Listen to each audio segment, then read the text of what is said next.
তব কথামৃতম তপ্ত জীবনম কবিভিরীড়িতম কলমশাপহম শ্রবণমঙ্গলম শ্রীমদাততম ভুবি গৃহণন্তি ये ভুরিদা জনাঃ।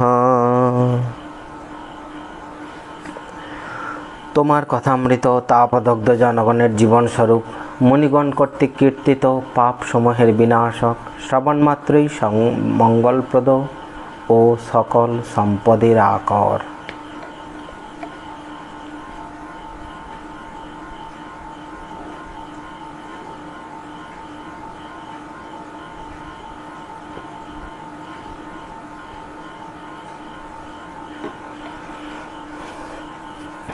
আমরা আগের দিন 433 পৃষ্ঠায় পড়েছি। ঠাকুর বলছেন,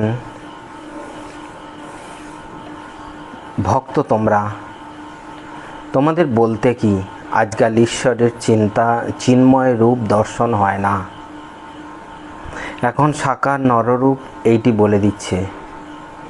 আমার স্বভাব ঈশ্বরের রূপ দর্শন, স্পর্শন, আলিঙ্গন করা। এখন বলে দিচ্ছে তুমি দেহ ধারণ করেছ, সাকার নররূপ লয়ে আনন্দ করো। তার মানে ঠাকুর এতদিন ওই চোখ বুজে আমরা যে ভগবানকে চিন্তা করি সেইটাই বাহ্যিকভাবে হয়তো দেখতে পাচ্ছিলেন। যেমন মাকে উনি দেখতেন চিন্ময় মা, মাকে জড়িয়ে ধরতে যাচ্ছিলেন। তারপরে বিভিন্ন মানুষের মধ্যেও উনি যে ভগবানকে দর্শন করছিলেন সেটা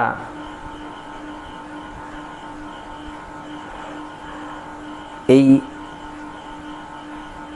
সাকার রূপ না হলেও হয়তো সাকার রূপের মধ্যে উনি চিন্ময় দর্শন করছিলেন।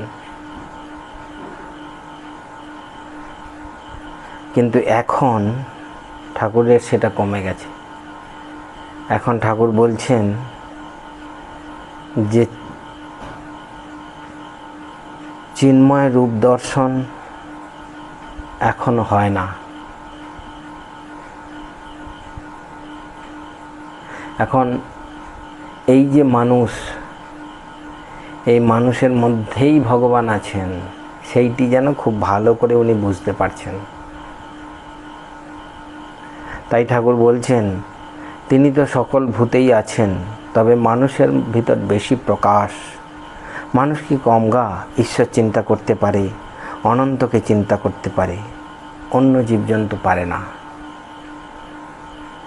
মানে মানুষের মধ্যে সেই চিন্ময় রূপ নয়, এই সাকার নররূপধারী এই মানুষটিই ভগবান। এই রকম দর্শন যেন ঠাকুরের মধ্যে বেশি হচ্ছে। অন্য জীবজন্তুর ভিতর, গাছপালার ভিতর, আবার সর্বভূতে তিনি আছেন, কিন্তু মানুষে বেশি প্রকাশ। অগ্নিতত্ত্ব সর্বভূতে আছে, সব জিনিসে আছে, কিন্তু কাষ্ঠে বেশি প্রকাশ। রাম লক্ষ্মণকে বলেছিলেন, ভাই দেখো হাতি এত বড় জানোয়ার কিন্তু ঈশ্বর চিন্তা করতে পারে না। আবার অবতারে বেশি প্রকাশ। রাম লক্ষ্মণকে বলেছিলেন, ভাই যে মানুষে দেখবে উজ্জিতা ভক্তি, ভাবে, হাসে, কাঁদে, নাচে, গায়, সেইখানেই আমি আছি।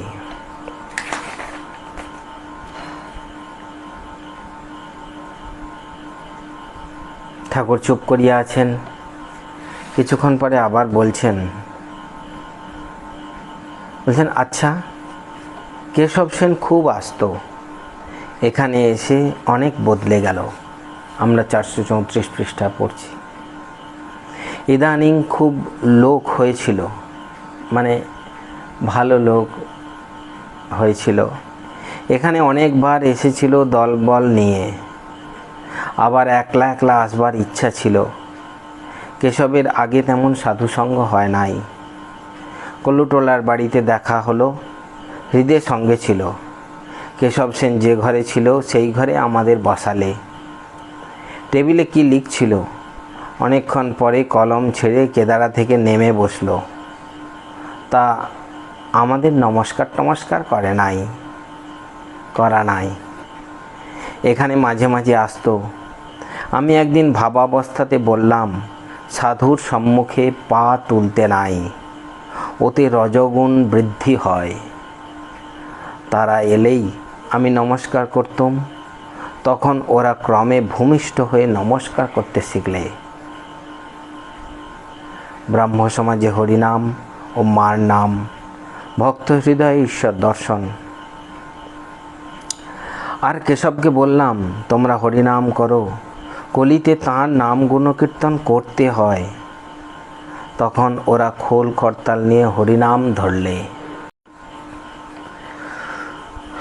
এখানে ফুটনোট আছে। শ্রীযুক্ত কেশব সেন খোল করতাল লয়ে কয়েক বৎসর ধরিয়া ব্রহ্মনাম করিতেছিলেন।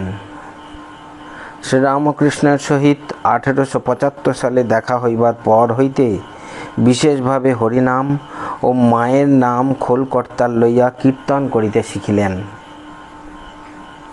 হরিনামে বিশ্বাস আমার আরও হলো কেন? এই ঠাকুর বাড়িতে সাধুরা মাঝে মাঝে আসে। একটি মুলতানের সাধু এসেছিল। গঙ্গাসাগরের লোকের জন্য অপেক্ষা করছিল। মাস্টারকে দেখাইয়া, এদের বয়সের সাধু। সেই বলেছিল, উপায় নারদীয় ভক্তি।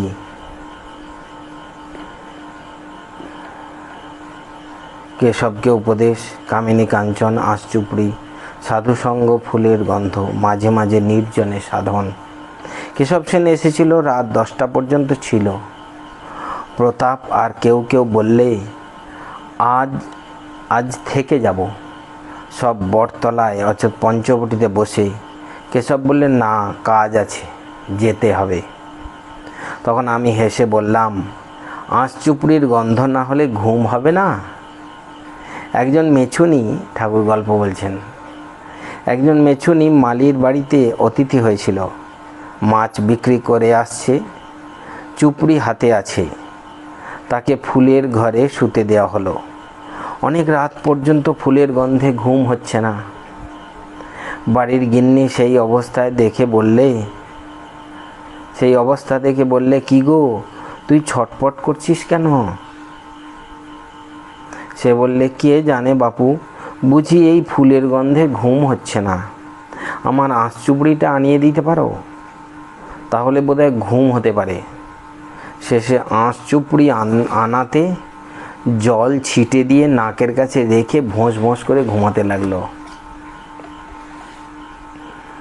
কেশব এই গল্প শুনে কেশবের দলের লোকরা হো হো করে হাসতে লাগলো। কেশব সন্ধ্যার পর ঘাটে উপাসনা করলে। উপাসনার পর আমি কেশবকে বললাম, দেখো, ভগবানই একরূপে ভাগবত হয়েছেন, তাই বেদ, পুরাণ, তন্ত্র এসব পূজা করতে হয়। আবার একরূপে তিনি ভক্ত হয়েছেন। ভক্তের হৃদয় তাঁর বৈঠকখানায় গেলে যেমন বাবুকে অনায়াসে দেখা যায়, তাই ভক্তের পূজাতে ভগবানের পূজা হয়। কেশব আর তার দলের লোকগুলি এই কথাগুলি খুব মন দিয়ে শুনলে। পূর্ণিমা, চারিদিকে চাঁদের আলোক, গঙ্গাকুলে সিঁড়ির চাতালে সকলে বসে আছে। আমি বললাম, সকলে বলো, ভাগবত ভক্ত ভগবান। তখন সকলে এক সুরে বললে, ভাগবত ভক্ত ভগবান। আবার বললাম, বলো, ব্রহ্মই শক্তি, শক্তি ব্রহ্ম। তারা আবার এক সুরে বললে, ব্রহ্মই শক্তি, শক্তি ব্রহ্ম। তাদের বললাম, যাকে তোমরা ব্রহ্ম বলো তাকেই আমি মা বলি। মা বড় মধুর নাম।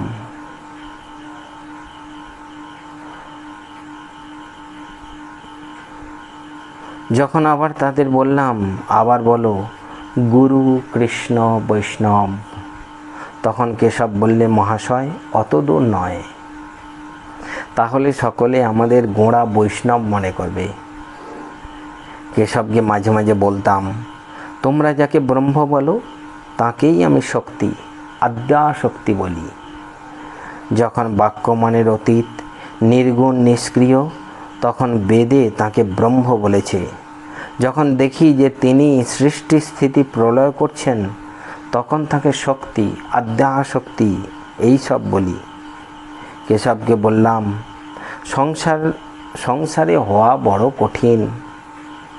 যে ঘরে আচার আর তেঁতুল আর জলের জ্বালা, সেই ঘরেই বিকারী রোগী কেমন করে ভালো হয়? তাই মাঝে মাঝে সাধন ভজন করবার জন্য নির্জনে চলে যেতে হয়। গুঁড়ি মোটা হলে হাতি বেঁধে দেওয়া যায়, কিন্তু চারা গাছ ছাগলে গরুতে খেয়ে ফেলে। তাই কেশব লেকচারে বললে, তোমরা পাকা হয়ে সংসারে থাকো। অধর মাস্টার, নিতাই প্রভৃতিকে উপদেশ, এগিয়ে পড়ো।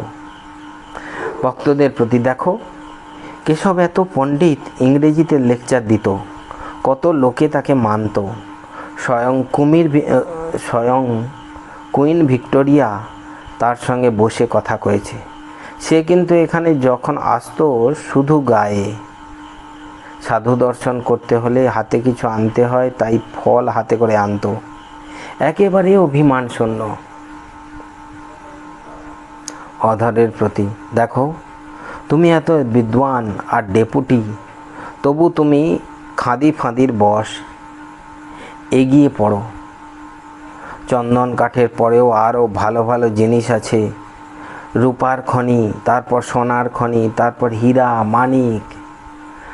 কাঠুরে বনে কাঠ কাটছিল, তাই ব্রহ্মচারী তাকে বললে, এগিয়ে পড়ো। শিব মন্দির হইতে অবতরণ করিয়া, এতক্ষণ কিন্তু ঠাকুর শিব মন্দিরে বসেছিলেন। সেই আমরা আগের দিন যখন পড়েছিলাম তখনই আছে। শ্রীরামকৃষ্ণ শিবের সিঁড়িতে বসিয়া আছেন। এখন বলছেন, শিবের মন্দির হইতে অবতরণ করিয়া শ্রীরামকৃষ্ণ প্রাঙ্গণের মধ্য দিয়া নিজের ঘরের দিকে আসিতেছেন, সঙ্গে অধর মাস্টার প্রভৃতি ভক্তেরা।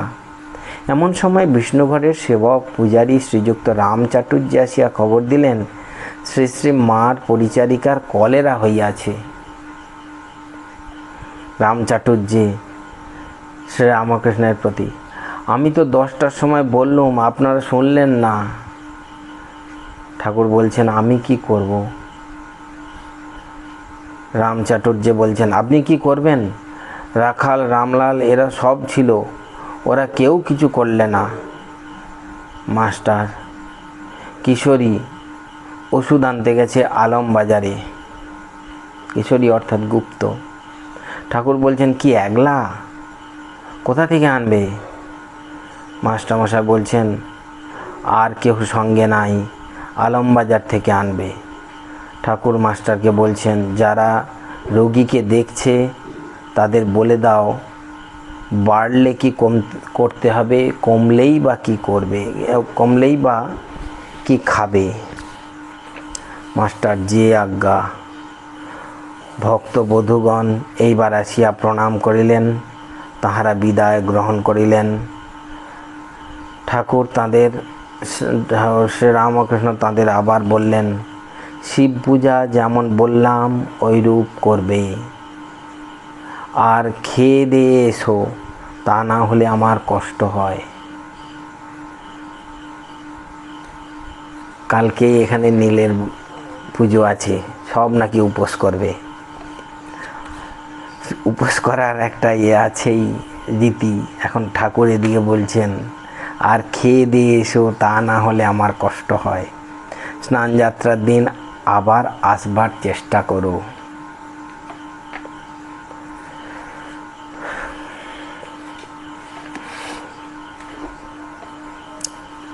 আজ এই পর্যন্ত।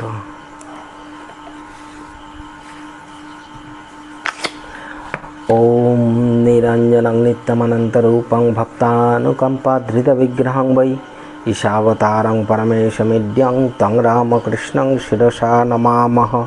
ओम शांति शांति शांति हरि ओम तत्सत्। श्रीरामकृष्णार्पणमस्तु।